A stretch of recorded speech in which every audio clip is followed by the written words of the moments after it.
Bismillahirrahmanirrahim. Assalamualaikum warahmatullahi wabarakatuh. Selamat siang, salam sejahtera bagi kita semuanya.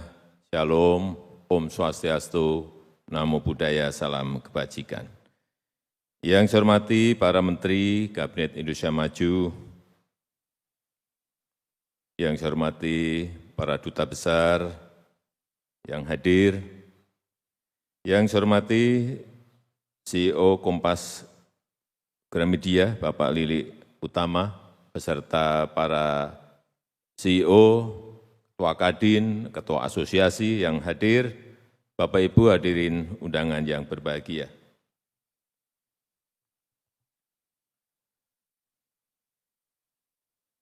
Dunia sekarang ini betul-betul berada pada ketidakpastian yang tinggi. Berada pada posisi keraguan-raguan juga yang tinggi. Dan berada pada kompleksitas masalah yang juga tinggi. Dan terus-menerus muncul masalah-masalah yang memang mau tidak mau harus dihadapi. Baik yang berkaitan dengan perubahan iklim yang dikhawatirkan akan memunculkan krisis pangan. Semua negara sekarang ini juga takut karena inflasi di negara-negara, semua negara naik. Orang juga takut dengan tapering off.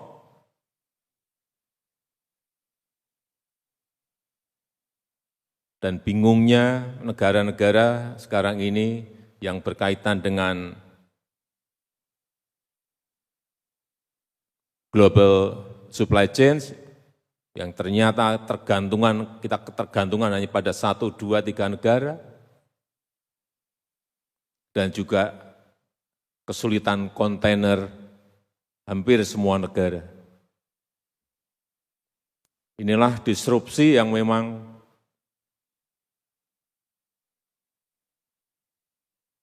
sangat mengacaukan dan kompleksitasnya juga semakin tambah. Oleh sebab itu, kita semuanya harus mengantisipasi, harus mempersiapkan diri, harus hati-hati, tetapi juga tidak usah terlalu ketakutan.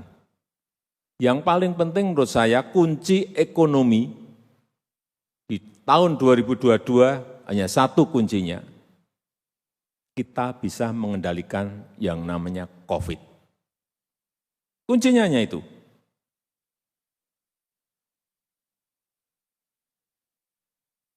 Kalau tidak bisa kita kendalikan, ya ekonominya akan turun dan terpuruk lagi. Saya kira negara-negara lain mengalami gelombang 1, gelombang 2, gelombang 3, masih tambah lagi gelombang keempat. Inilah sekali lagi yang harus kita hati-hati, penuh kehati-hatian. Saya selalu sampaikan kepada menteri dan daerah, bukanya harus tahapan, tidak usah tergesa-gesa langsung buka semuanya.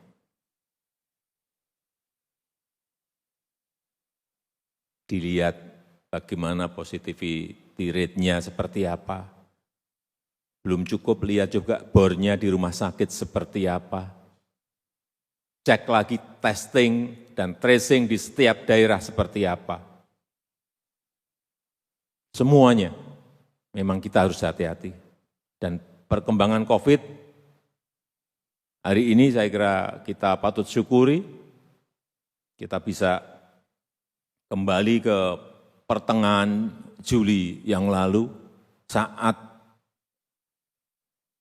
kasus harian kita 56.000, betapa sangat meloncatnya saat itu, hanya dalam waktu 2-3 minggu langsung berada di puncak 56.000 rumah sakit pontang-panting, urusan oksigen, urusan obat. Tapi memang kuncinya menurut saya adalah gotong royong, kerja bersama-sama, solidaritas antar seluruh elemen bangsa. Kuncinya ada di situ dan itu sudah kita tunjukkan di bulan Juli, Agustus, September dan kita bisa melakukan itu. Dan sekarang kemarin kasus harian sudah berada di angka kurang lebih 500, 400, 300 dalam seminggu ini. Ini yang patut kita syukuri. Tapi hati-hati perkembangan COVID di negara-negara lain. Coba kita lihat Amerika Serikat, lihat Inggris, lihat India, lihat negara kita Indonesia berada di sebelah mana. Ini yang patut kita syukuri. Kemudian terus juga saya sampaikan, ini juga menjadi kunci vaksinasi, kecepatan vaksinasi kita, percepatan vaksinasi kita. Dan kita ini sekarang memang antar provinsi, antar kabupaten kota berlomba untuk menunjukkan saya level 1, saya level 2, saya level. Ini juga bagus dalam rangka berkompetisi antar provinsi, antar kabupaten dan kota. Vaksinasi juga sama, saya sudah 60%, saya sudah 70%, saya sudah 80%. Ini juga bagus, berkompetisi untuk hal yang baik. Sekarang sampai hari ini kita sudah suntikkan 219 juta dosis, jumlah yang tidak sedikit. Artinya nyuntik 219 juta kali itu bukan hal yang mudah, bayangkan. Dan negara kita juga bukan negara dengan geografis yang gampang. 17.000 pulau, membawa vaksin pakai sepeda motor, membawa vaksin lewat sungai naik perahu. Jangan membayangkan seperti negara-negara lain. Ini negara yang paling sulit manajemennya, manajemen logistiknya sulit, manajemen transportasi juga sulit. Bukan hal yang mudah. Sehingga angka 219 juta dosis yang sudah kita suntikkan dan akhir tahun ini kita harapkan sudah berada di angka mungkin 280-290 juta.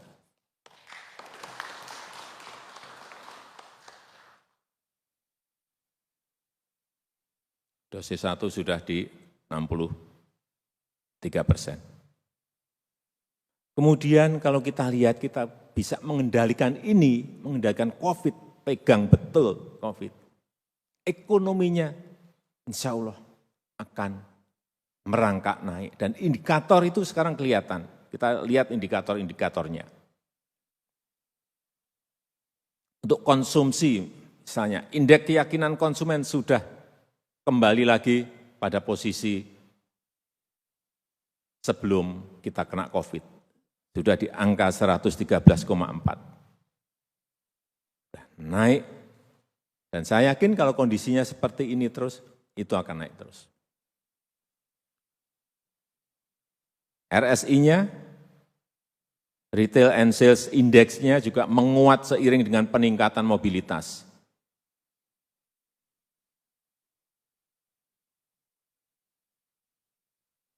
Di 5,2%. Di sisi produksi juga bisa kita lihat angka-angkanya, Purchasing Manager Index Manufaktur juga sudah melampaui dari sebelum pandemi. Sebelum pandemi saya ingat 51, sekarang sudah berada di angka 57,2. Artinya apa? Manufaktur sudah berproduksi. Kenapa berproduksi? Karena konsumen meminta.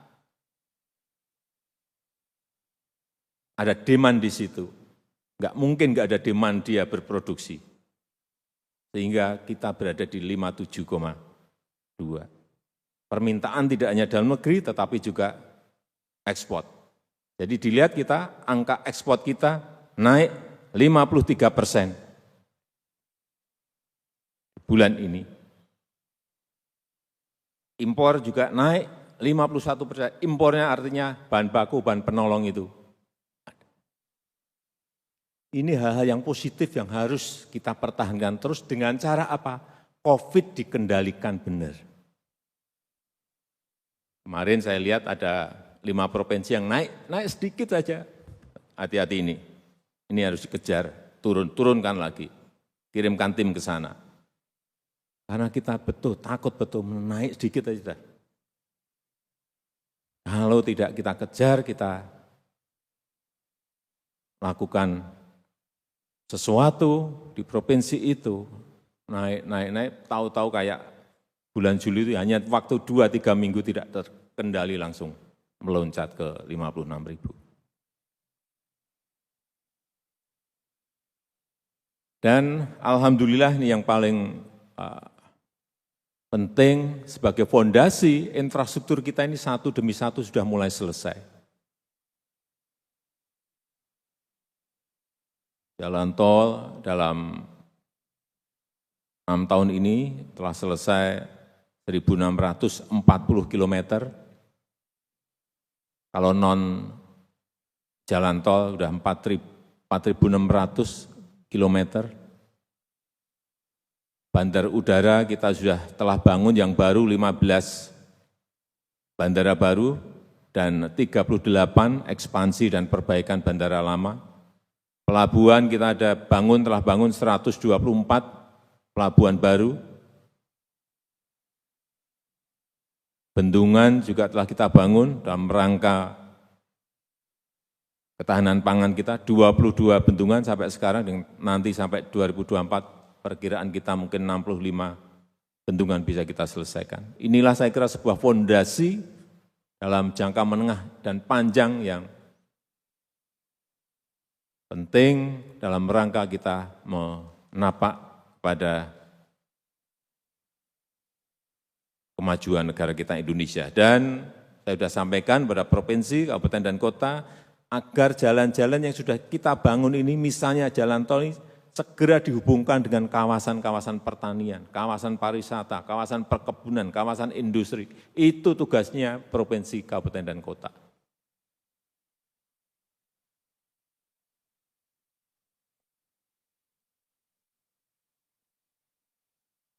Kemudian yang kedua, kebijakan kita mengenai hilirisasi, ini akan kita teruskan.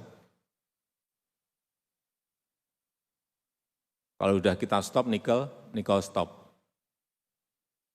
Meskipun kita dibawa ke WTO oleh EU, ya silakan, enggak apa-apa. Ini nikel kita kok. Dari bumi negara kita kok. Silakan. Memang kemarin waktu di G20, banyak negara-negara yang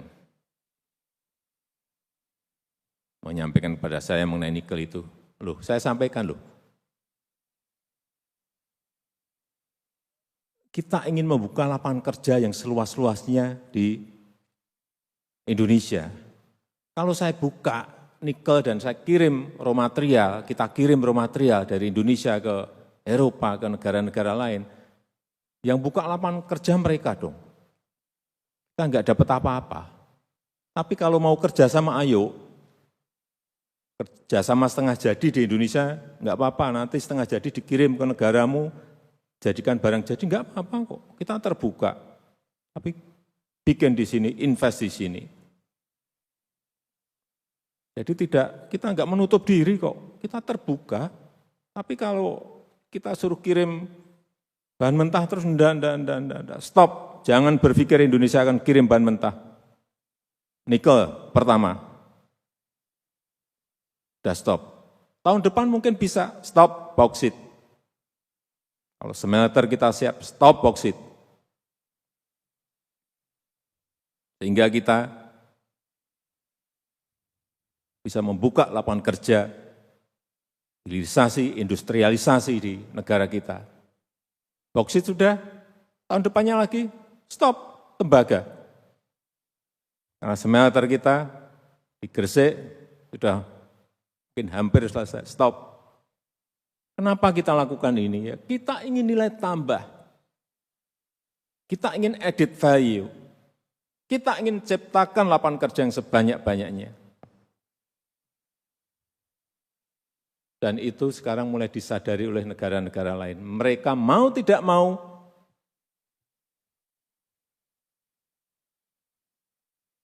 harus investasi Indonesia atau berpartner dengan kita.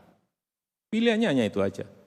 Silahkan mau invest sendiri bisa, mau dengan swasta silahkan, mau dengan BUMN silahkan, kita terbuka. Tapi jangan kamu tarik-tarik kita ke WTO gara-gara kita stop kirim raw material, enggak. Dengan cara apapun akan kita lawan.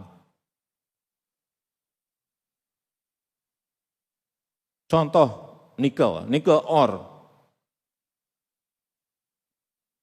Kalau jadi besi baja, nilai tambah itu bisa 10 kali lipat.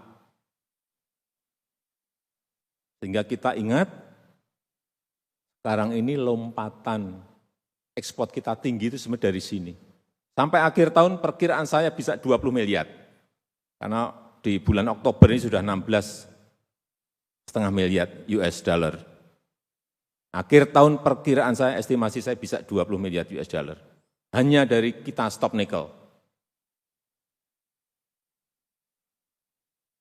Dan perkiraan saya kalau nanti jadi barang-barang yang lain, perkiraan saya bisa 35 miliar, hanya dari satu barang. Begitu boksit nanti juga sama. Begitu tembaga juga sama. Kenapa berpuluh-puluh tahun kita tidak lakukan ini? Sehingga nanti neraca perdagangan kita baik, neraca transaksi berjalan kita menjadi semakin baik. Saya berikan contoh, ini yang besi baja. Ini yang menyebabkan defisit perdagangan kita dengan RRT itu tinggi gara-gara ini. Kita di 2018 itu minus 18,4 miliar US dollar. 2020 sudah minus 7,85. Langsung turun, ini dari mana ini? 2020 turun, dari besi baja, dari nikel yang jadi barang itu. Di 2021 sampai Oktober ini tinggal minus 1,5 miliar US dollar. Nanti tahun depan 2022 saya yakin kita sudah plus terhadap, sudah surplus perdagangan kita dengan RRT. Saya yakin itu. Nah, kalau kita lakukan itu untuk boksit, untuk tembaga, untuk timah, rare earth, semuanya, Bapak Ibu bisa bayangkan devisa kita nanti akan seperti apa. Inilah strategi yang kita semuanya harus sama. Jangan ada yang, Pak, ini kita nggak bisa ekspor lagi nikel, harganya pas baik. Iya, tapi dalam strategi besar negara kita memerlukan ini. Kita tidak berbicara perusahaan per perusahaan. Tapi yang lebih penting lagi adalah bagaimana ini dilakukan hilirisasi, industrialisasi, tetapi yang lebih penting lagi bagaimana mengintegrasikan ini. Nikel terintegrasi dengan tembaga, terintegrasi dengan timah, terintegrasi dengan boksit semuanya. Kalau terintegrasi nanti, barang jadinya kan betul-betul dari kita, semuanya bahannya. Mau mobil listrik, electric vehicle, EV, semuanya dari kita. Dan barang-barang yang lainnya. Rare earth itu untuk semiconductor, semuanya dari sini. Mau tidak mau, orang akan datang untuk membangun. Dan sudah mulai orang sadar, begitu kita ngomong stop, mulai. Karena rare earth ada di sini.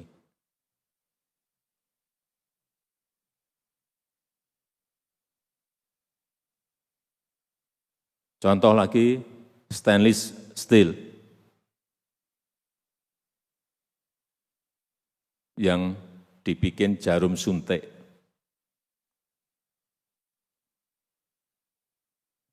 Demand dari dunia untuk ini itu 10 miliar sekarang ini, jarum suntik, 10 miliar. Kita ini impor banyak sekali, nggak tahu berapa juta jarum suntik. Bentar lagi kita akan bisa bikin ini.